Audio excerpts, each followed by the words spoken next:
También está ya en esta mesa del Estudio 101 de la Casa de la Radio Miguel Gutiérrez, es diputado y secretario general del Grupo Parlamentario de Ciudadanos. Miguel Gutiérrez, muy buenos días. Hola, ¿qué tal, Javier? Muy buenos días, ¿cómo estáis? Lo primero que le voy a pedir es su valoración sobre las noticias que nos llegan desde Venezuela. Ponemos un poquito de contexto. Los datos que ha facilitado el oficialismo es que 8 millones de personas, de venezolanos, han acudido a las urnas. El censo lo componían 19 millones y medio, por lo tanto se desprende que 11 millones y medio de personas no han ido a secundar la idea de constituir una asamblea constituyente, la encargada de redactar una nueva constitución en el país sudamericano. Valoración sobre estos resultados. Bueno, hemos oído también otras cifras. O sea, al final es difícil valorar cuál es el número de personas que han participado en este simulacro, ¿no? Porque yo esto lo llamo simulacro de democracia. Y bueno, pues propio de un régimen que ya es casi prácticamente totalitario y que aspira a través de este proceso en convertirse en totalitario del todo. No olvidemos que esto va contra la propia Constitución venezolana. Constitución que parece que algunos piensan que es una constitución heredada desde hace muchísimo tiempo y el pasado. No, es la Constitución de Chávez.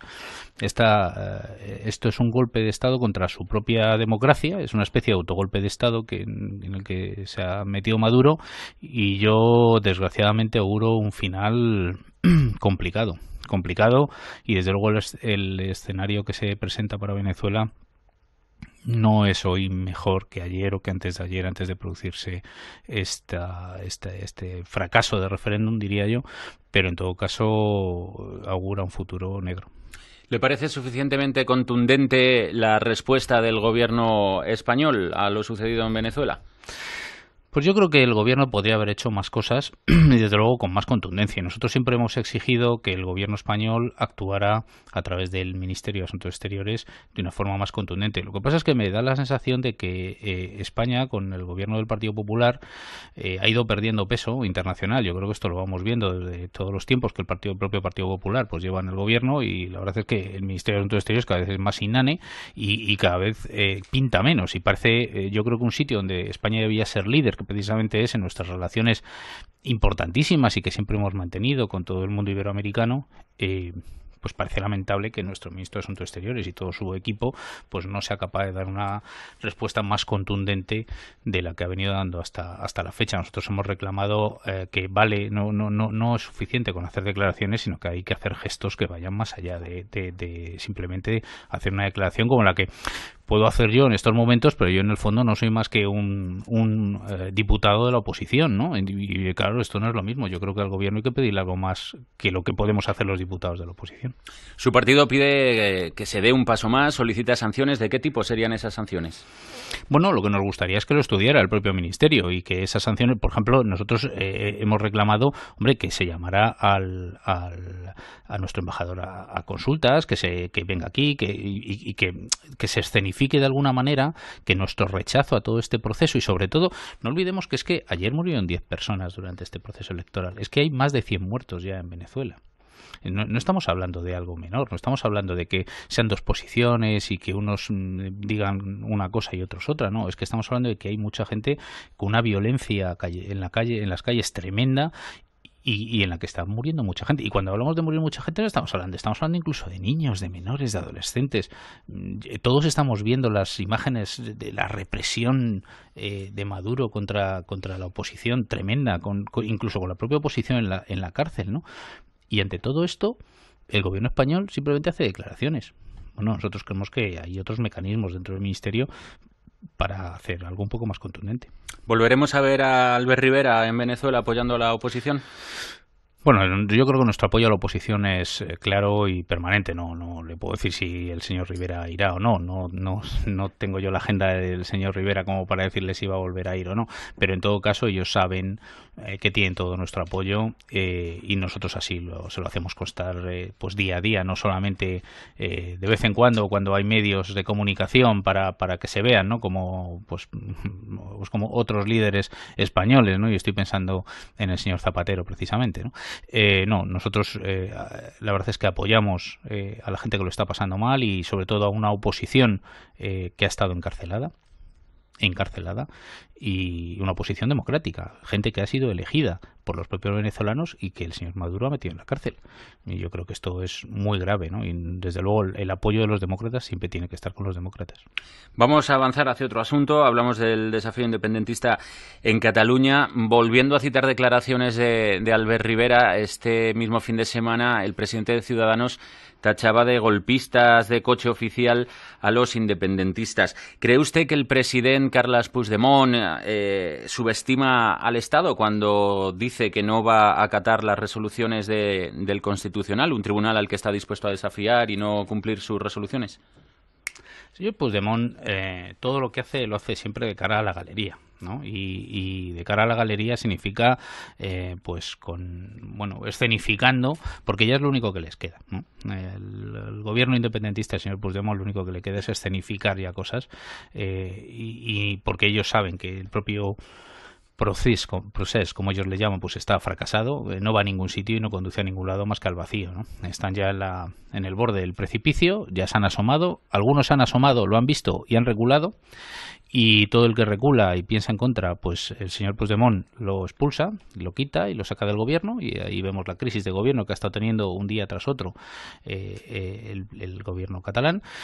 Y por tanto todo lo que hace lo hace para que intentar parecer que realmente tienen una idea de dónde van. Yo creo que el señor Puigdemont no sabe a dónde va porque ya no tiene sitio donde ir.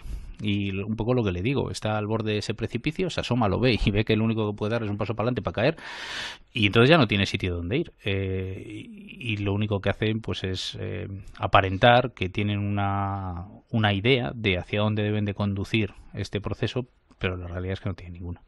Ciudadanos, también el PP en Cataluña, van a pedir amparo hoy al Constitucional a cuenta de esa reforma del reglamento del Parlamento que permitirá tramitar en lectura única las llamadas leyes de desconexión. ¿Por qué cree que el PSC no se ha sumado a esta iniciativa de los partidos de la oposición en Cataluña?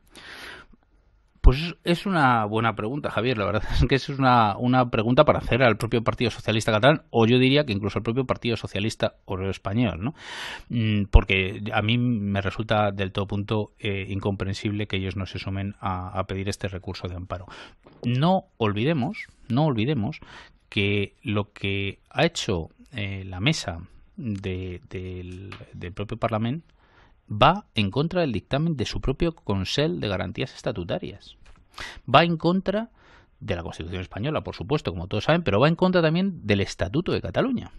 Es decir, va en contra de todas las leyes que nos hemos dado los españoles y además los catalanes, y además el propio gobierno catalán, como son los dictámenes del propio Consell de Garantías Estatutarias, para gestionarse. Y entonces hay unos señores que se vuelven locos, que se envuelven en una bandera para ocultar pues todos los casos de corrupción del 3%, del 5%, para ocultar sus propios fracasos electorales. Y pretenden decirnos a todos los españoles que eso es lo correcto. Y ante todo eso, el Partido Socialista no hace nada. No hace nada. A mí me resulta incomprensible. Insisto, no puedo darte una respuesta porque es que me parece tan absurdo, tan incomprensible que el Partido Socialista en estos momentos no presente con el resto de los grupos políticos constitucionalistas un recurso de amparo ante el Tribunal Constitucional, que no soy capaz de entender cuáles son los motivos que el señor Miquel Iceta pretende o tiene para no decir que esto es una barbaridad democrática y una barbaridad constitucional. Pero insisto, en contra de las propias leyes del Estatuto de Cataluña y en contra del propio dictamen de su propio Consell de Garantías Estatutarias. Es que es algo tremendo. Es que es muy parecido a lo que ha hecho el señor Maduro, lo que ha hecho el señor Puigdemont. Le pido también una valoración sobre esa convocatoria. La CUP llama a manifestarse hoy frente a dependencias de la Guardia Civil en Barcelona por la investigación que este cuerpo está llevando a cabo a raíz de los preparativos del 1 de octubre, del referéndum independentista. ¿Cuál es su opinión sobre esta convocatoria? Pues igual, Javier, más circo. O sea, esto al final es lo de siempre, ¿no? Como no tienen realmente un proyecto político viable hacia ningún sitio, pues lo que se dedican unos es al circo de saltarse las leyes, como es el caso del señor Puigdemont, y sus socios anarquistas de la CUP, pues ¿qué es lo que hacen? Pues ir contra los aquellos que precisamente están para garantizar que la legalidad se cumpla, ¿no? Que son las fuerzas y cuerpos de seguridad del Estado, que son los que deben de garantizar al final pues que se cumplan las leyes, ¿no?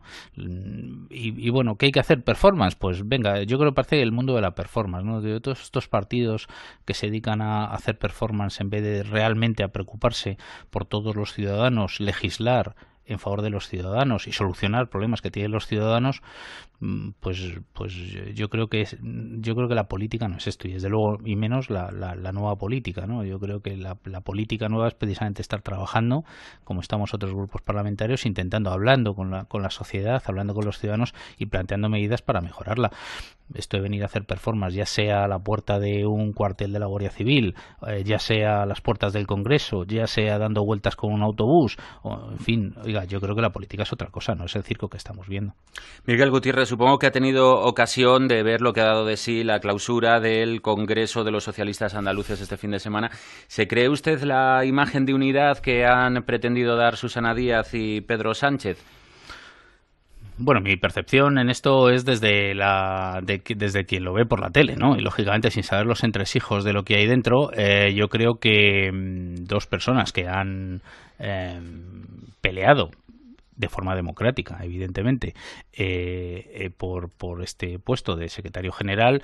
Bueno, yo creo que ha habido tensiones en la propia campaña de los propios socialistas grandes, yo creo que esto lo hemos visto todo, ¿no? Y esta historia del coser ahora, como parece que está tan de moda, estas heridas, yo creo que es más restañar, ¿no? Las heridas, yo creo que no sé si será falso. En todo caso, a mí me da la sensación de que el debate se cierra en falso. Yo cuando digo a la señora Susana Díaz esto de no me hagas elegir, bueno, yo creo que ella ya eligió, ¿no? O sea, esto de no me hagas elegir ya eligió en su momento. O sea, no sé qué quiere decir con esto. ¿De verdad Susana Díaz va a estar ahora en la plurinacionalidad? ¿Vamos a estar en las Islas Estado, como dice el señor Sánchez?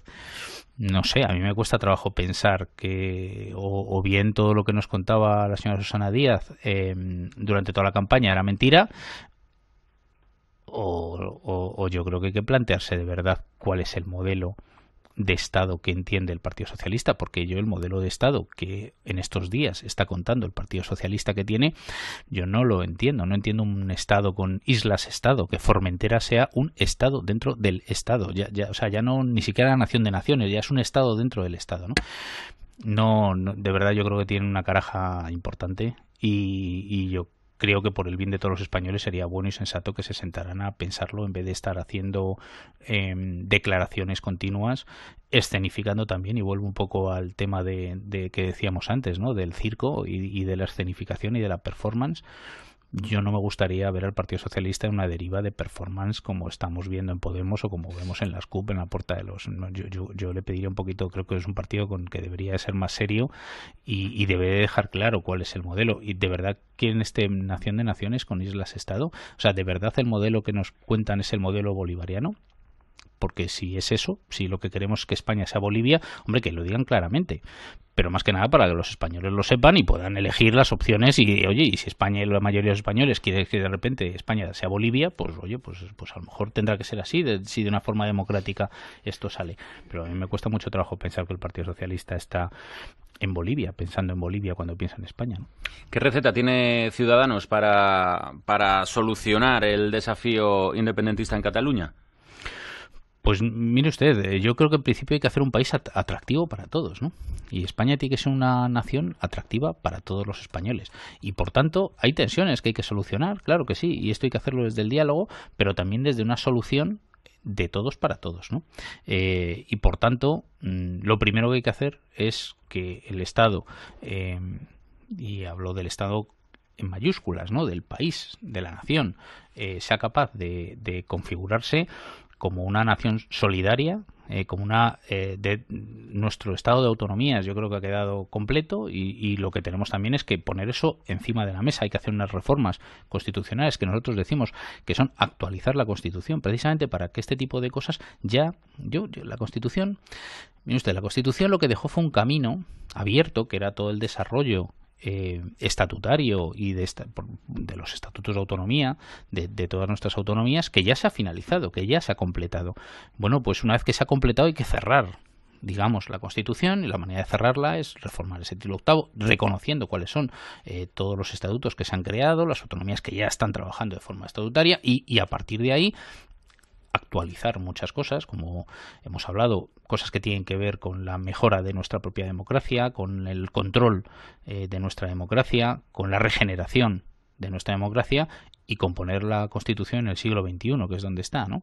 Y yo creo que una vez que eso se cierre, a partir de ahí hay que meter las reformas en temas fiscales, que son importantes, temas de solidaridad fiscal entre todos los pueblos de España y entre todas las regiones españoles, y a partir de ahí es como debemos de construir un modelo que sea ilusionante para todos. España es un gran país, yo creo que esto no lo duda nadie, y por tanto es un país en el que todos nos gusta estar, y yo creo que lo que pasa es que es verdad que hay tensiones, que lo que no se puede hacer es mirar para otro lado como si no existieran.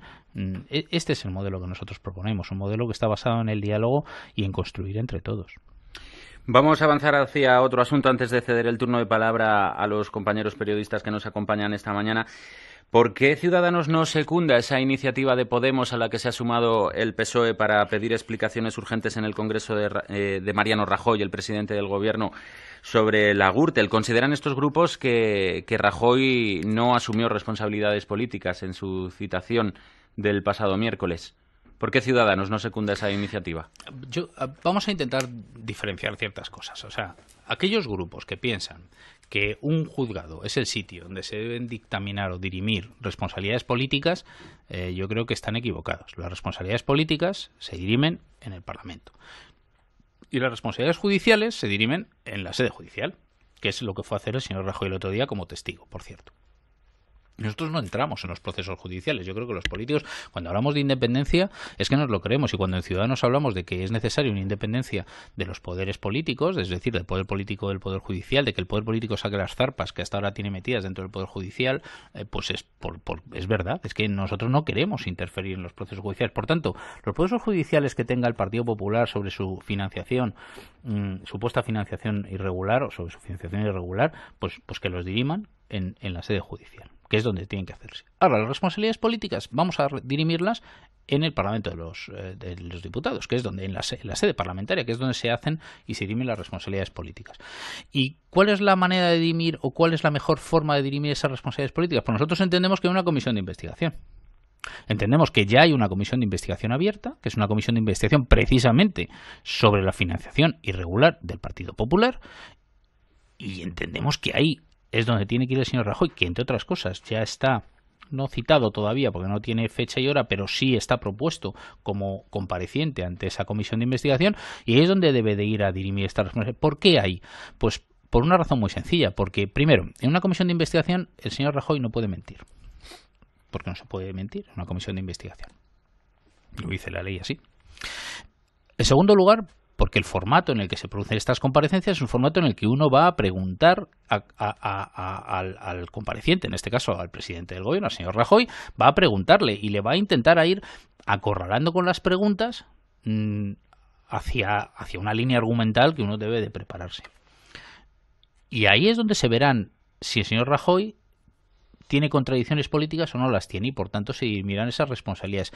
Mire usted, venir al Congreso, al hemiciclo, a colocarnos una chapa y un discurso e irse, que esto es lo que algunos están pidiendo que haga el señor Rajoy, pues yo no lo entiendo. Y yo creo que esto obedece más a que algunos partidos, sobre todo algunos líderes que hoy en día no están en el Congreso de los Diputados, y estoy pensando en el señor Sánchez, pues necesitan a lo mejor que su partido y sus portavoces tengan algún tipo de, no sé, vuelvo a la performance, de escenificación de algo, pero que no conduce a ningún sitio, porque ahí va a venir el señor Rajoy, va a colocarnos un discursito a todos, los portavoces van a responder a ese discurso, el señor Rajoy sin límite de tiempo va a volver a responderles a todos ellos, y se acabó el debate.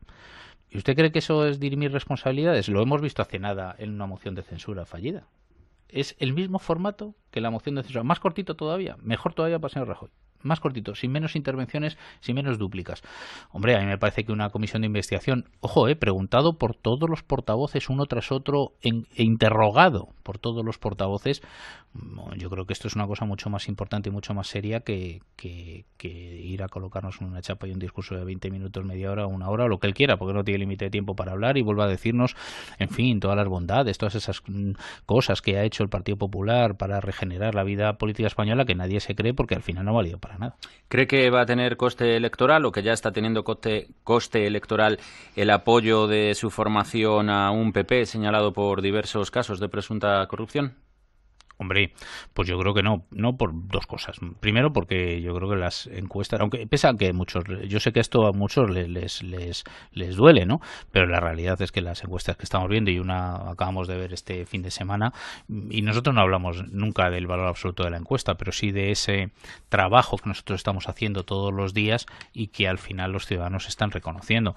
Y la prueba es que esas tendencias son positivas para nosotros respecto de las elecciones anteriores. Algunos dirán, bueno, es que eso luego hay que verlo, efectivamente, hay que verlo cuando se va a votar, pero bueno, como ahora, mientras tanto, no tenemos otra cosa, pues nosotros nos acogemos a eso.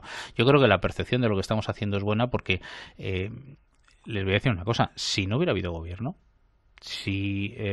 aunque este gobierno a nosotros no nos guste y este presidente no nos guste, porque creemos que debe de dar respuesta a muchas cosas todavía en los temas de corrupción de su propio partido, aunque no nos guste, es mucho mejor tener este gobierno que no tener ninguno, porque la inestabilidad a la que nos hubieran llevado unas terceras elecciones hubiera sido tremendo. Desde luego no estaríamos en estos momentos donde estamos, saliendo de una crisis, recuperando malamente el empleo, porque quiero recordar que esos datos que la semana pasada nos decía el señor Rajoy tan maravillosos, el 90% de ese empleo que se está creando es un empleo precario, es un empleo de mala calidad, de baja calidad, porque es un empleo que rota continuamente, con entradas y salidas permanentes, con contratos temporales todos, 90% de contratos temporales.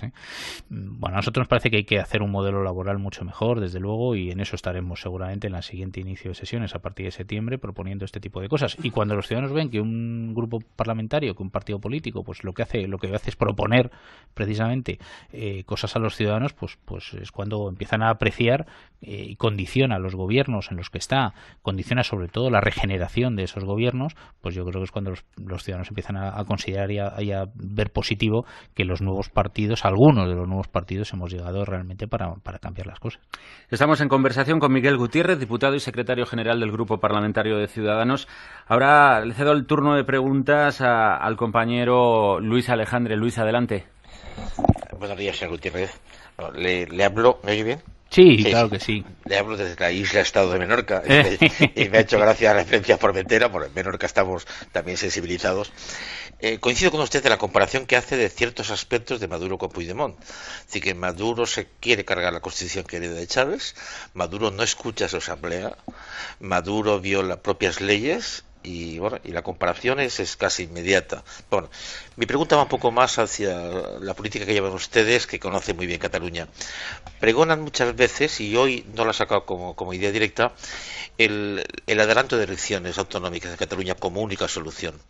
Mi pregunta es, ¿cómo, sin tener mayoría en un Parlamento, se pueden anticipar elecciones en un ambiente duro, caldeado, casi crispado que en este momento se encuentra el Parlamento? ¿Qué tal, Luis? Buenos días. Pues, a ver, nosotros no podemos, evidentemente, desde la oposición convocar las elecciones. Lo que pasa es que el resultado de que el 1 de octubre no haya urnas, de que no se vote, porque no hay urnas, porque no hay censo, porque no hay control de esas urnas, porque no hay mesas electorales, porque no hay juntas electorales. El único resultado posible para los catalanes, para mejorar la vida de los catalanes, es que al final este gobierno que se formó, esta especie de amalgama de partidos, porque queremos recordar que ahí están todos juntos, el Junts per Sí no es un partido, son muchos partidos juntos, más la CUP apoyando. Bueno, pues una vez que esos partidos han fracasado en querer plantear de forma minoritaria, además, porque la mayoría de la sociedad no está con ellos, este referéndum, pues la única salida sea una convocatoria electoral de verdad, con urnas de verdad, con un censo de verdad, con unas mesas electorales de verdad, y con y con un control de esas elecciones de verdad hecha por las juntas electorales. Y por tanto, a partir de ahí se plantean solo dos alternativas y dos disyuntivas. los catalanes podrán elegir o y yo espero que ahí estén todos los partidos constitucionalistas, o a Inés Arrimadas como presidenta de la Generalitat de Cataluña, o al señor Junqueras. Bueno, pues a uno les apoyarán los independentistas y nosotros esperemos que el resto de fuerzas que resulten de esas elecciones, de fuerzas constitucionalistas, pues apoyen como presidente de la Generalitat de Cataluña a Inés Arrimadas, que hasta ahora es la persona que está ejerciendo las labores de líder de la oposición en Cataluña. Es así de sencillo, y nosotros creemos que ese es el final del proceso del 1 de octubre, de esas no elecciones o no referéndum el 1 de octubre, solo es una convocatoria electoral. Y ahí es donde veremos. A nosotros nos gusta, queremos ganar en las urnas al independentismo catalán. Creemos que es donde se debe ganar. El independentismo catalán no se le va a ganar en otro sitio más que en las urnas, con la democracia, con la ley y con la palabra y el voto de todos los catalanes. Ese es el espacio que nosotros entendemos que es el espacio democrático, que es como se resuelven las cosas en este siglo y desde luego en este país. Pregunta ahora Chema Crespo. Adelante, Chema. ¿Qué tal, Miguel? Buenos días de nuevo. Yo siempre que le escucho a usted y escucho a compañeros suyos haciendo valoraciones sobre la acción de gobierno y especialmente sobre Mariano Rajoy, digo, es que ejercen, por lo menos en el terreno del discurso, una oposición contundente, una oposición durísima que posteriormente, pues claro, les obliga a hacer esfuerzos muy severos para justificar su apoyo, ¿no? Hoy mismo, en relación con la crisis catalana y el modelo de Estado, aparte de que reparta hacia un lado y hacia otro, reconoce que aquí hay carencias severas y que la reforma constitucional, para ajustar y para hacerla evolucionar 30 y tantos años después, pues que es una necesidad evidente, y usted me ha parecido entender, bueno, no percibe esa voluntad de afrontar esa reforma que seguramente perfeccionaría más nuestro Estado. Desde luego ustedes han sido víctimas de desprecios y de desplantes sencillamente por hacer algo tan natural como pedir a aquel partido al que prestaron su apoyo para que gobernara que cumpliera lo acordado, ¿no? Por lo menos en materia de regeneración democrática y en materia de corrupción. Estoy pensando en Murcia, pero estoy pensando también en el nivel del Estado, lo que han tenido ustedes que oír y soportar. Y luego en materia económica, ¿no? Que, en fin, se hace el balance del milagro Rajoy la semana pasada, en la cual yo no noto ninguna generosidad hacia ustedes, pero usted ha establecido aquí, sí, que hay unas cifras macroeconómicas, pero que la brecha social en este país, la brecha salarial, los salarios, las condiciones laborales, etcétera, no son ni mucho menos los idóneos, y estamos acumulando retrasos y agravios sociales. Oiga, ¿y hasta cuándo, con esos elementos de crítica tan severos que ustedes tienen, van a permitir o van a seguir colaborando con el sostenimiento de un líder de gobierno en el que no creen, y unas políticas y unas actitudes que no comparten? Bueno, en primer lugar, a ver, nosotros hay que entender, yo creo, la perspectiva global. Nosotros entendemos que es mejor para todos los españoles la situación que tenemos que una situación que sería haber llegado a unas terceras elecciones, o que en estos momentos, como estamos viendo, pues el señor Iglesias se decidiera quiénes son los que van a ostentar los ministerios en este país, ¿no? Porque esa es la otra alternativa, no nos confundamos. Y a nosotros nos parece que no queremos una alternativa, porque esto es como salir de Guatemala y entrar en Guatepeor. Eso no va, nosotros no vamos a estar en eso. Entonces, lo que queremos es precisamente embridar al señor Rajoy y a su gobierno, al Partido Conservador, embridarles para ser capaces, primero, de resolver todos los problemas que tienen que ver con la regeneración de la democracia española, es decir, con evitar y poner soluciones yo creo al sentimiento de impunidad contra la corrupción que ha habido en este país durante muchísimos años, y por tanto obligarles a cumplir evidentemente los acuerdos de gobierno. Miren usted, nosotros cerramos unos acuerdos de investidura con el señor Rajoy, de investidura, no de gobierno, de investidura, que permitieran hacer reformas para avanzar precisamente en la regeneración política en este país, pero también para avanzar en reformas económicas y en reformas constitucionales importantes, para alcanzar un pacto por la educación, que es algo fundamental, y en eso estamos. Y la prueba de que vamos avanzando en muchas de estas cosas es que se han creado 8 subcomisiones en el Congreso de los Diputados, 8, cuando nunca en la historia de la democracia española ha habido más de 2 subcomisiones al mismo tiempo en el Parlamento español. Hay 8 en estos momentos que están llevando a cabo trámites, audiencias de expertos para ser capaz de consensuar leyes muy importantes como o leyes o acuerdos entre todos los partidos, ¿no? Que nos parece muy importante, pactos nacionales, que nos parece importante. Acabamos de cerrar uno ahora mismo contra la violencia machista, importantísimo en este país, en el que mueren más de 100 mujeres todos los años. Me parece que es muy importante.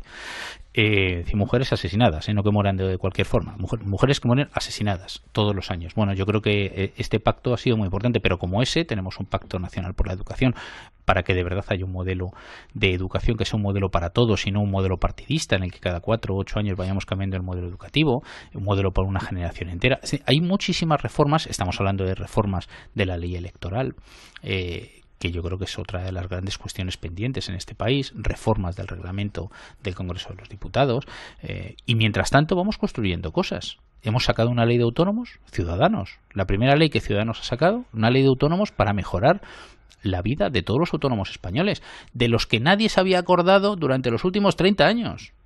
Nadie. Precisamente aquellos que son los que mayor empleo son capaces de generar, empleo de verdad, de calidad, del que queremos, no del empleo precario permanente. Bueno, yo creo que sí que se están haciendo muchas cosas. Hemos hecho otra iniciativa legal precisamente para poner un régimen sancionador a aquellas empresas que no pagan a sus proveedores. Porque había una ley de morosidad ya creada, pero que no tiene ninguna sanción cuando alguien no la cumplía. Pues esto era ridículo. Esta es otra ley de ciudadanos, otra cosa que va a ayudar a las pymes y que va a ayudar precisamente a los autónomos a no tener que cerrar la persiana, a no tener que cerrar de forma permanente sus locales porque les pagan sus proveedores. Bueno, yo creo que, perdón, sus clientes. Yo creo que esto es muy importante. Vamos haciendo reformas y esa es la línea en la que nosotros entendemos que se debe trabajar. Lo otro es el debate de quítate tú para ponerme yo, que es en lo que está el Partido Socialista y Podemos. Creo que ha quedado claro. Pregunta ahora a Paulino Guerra. ¿Qué tal? Buenos días, señor Buenos Gutiérrez. días, Paulino. Yo quería preguntarle por el presupuesto del 2018. En el techo de gasto ustedes negociaron con el gobierno, fijaron esa bajada de 2.000 millones de IRPF, pero lo que quería preguntarles por las nuevas condiciones que van a poner al gobierno en la tramitación para aprobar esos presupuestos. Y en segundo lugar, quería saber qué le parece esas reclamaciones que está haciendo el PNV de transferencia de las competencias de la seguridad social al País Vasco y también de las prisiones. Si ustedes podrían avalar esas dos transferencias como condición para que el PNV apoyase el presupuesto. Bueno, nosotros cuando apoyamos el presupuesto del 2017 no pensamos en lo que van a hacer otros grupos, y cuando hagamos lo del 2018, si al final llegamos a un acuerdo con el gobierno, que empezaremos a ver ahora a partir de primeros de septiembre y que durante este mes de agosto pues no vamos a ver nada de esto, no vamos a hacerlo en función de lo que vayan a hacer otros grupos parlamentarios. Creo que esto hay que también dejarlo claro. Nosotros vamos a intentar conseguir unos acuerdos con el gobierno. Algunos ya se han visto, pero no era un acuerdo, era como condición previa. Oiga, si no hay una bajada de impuestos para todos los españoles, precisamente para aquellos que más han sufrido y que peor están y que viven en una situación más precaria, no va a haber presupuestos. Bueno, pues eso lo dijimos y al final yo creo que con buen sentido el gobierno ha reculado, a dar marcha atrás y ha dicho, bueno, sí, vamos a bajar los impuestos. Vamos a bajar los impuestos a aquellos que más lo necesitan. Bueno, pues nosotros nos congratulamos de que al final, para eso estamos, como he dicho antes, ¿no? Para hacer estas cosas precisamente, ¿no? A partir de ahora, pues a partir de ahora en septiembre tendremos que sentarnos a aclarar todavía muchas más cosas. Algunas tienen que ver con lo que se hizo en el 2017, que lógicamente deben tener continuidad en el 2018.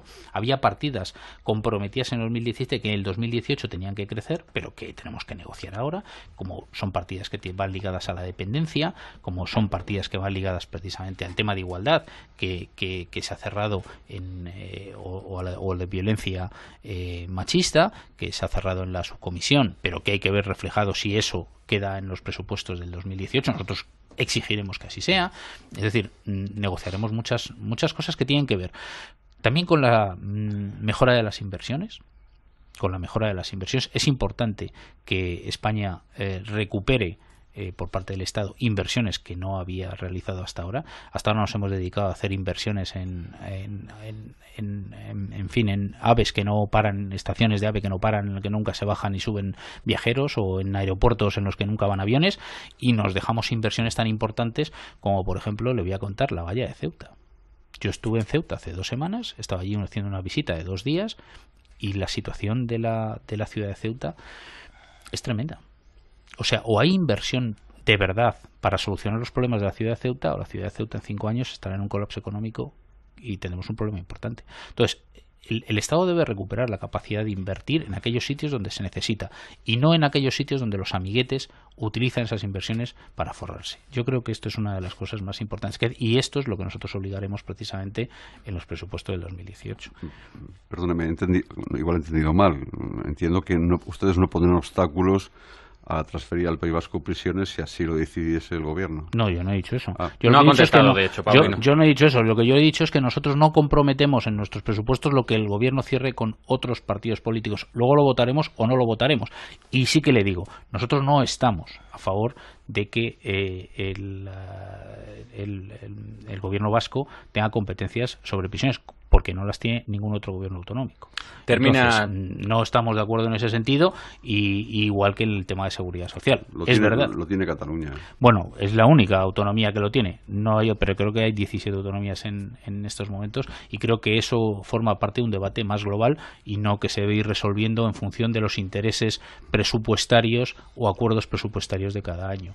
Y eso es precisamente el problema que ha habido en España, que los gobiernos han tenido que pactar con partidos y con gobiernos de autonomías, sobre todo con partidos que básicamente eran independentistas, y que al final han ido sacando competencias al Estado en base a aprobar unos presupuestos. Precisamente en lo que estamos es en otra cosa, partidos constitucionalistas, resolvamos y apoyemos los temas para hacernos una idea de Estado que sea buena para todos los españoles, no solo para algunos. Última pregunta, en la voz de Fernando Lázaro, adelante. Buenos días, señor Gutiérrez. Buenas, Fernando. Vuelvo otra vez a Cataluña, porque poníamos el retrovisor no hace mucho y la imagen que teníamos era de que el reto soberanista se iba a ir diluyendo con el tiempo. Vemos que el reto no se ha diluido, da la impresión de que no se van a apear del burro, que se dice vulgarmente.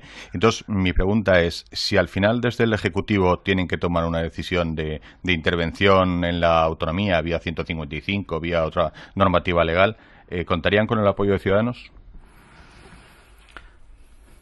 Pues vamos a ver, en primer lugar el 155 yo creo que no hay ningún tiempo, ya no hay tiempo para aplicarlo, o sea que yo creo que el gobierno ha dejado pasar esa oportunidad. Esto tendría que ir al Senado, aprobarse en el Senado, eso requiere que se apruebe primero en el Consejo de Ministros.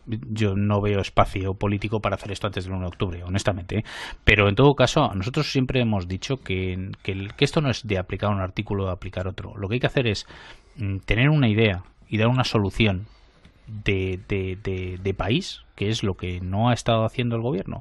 Y aquí, mire usted, podemos mirar para otro sitio y decir que lo han hecho estupendamente, pero no es la realidad.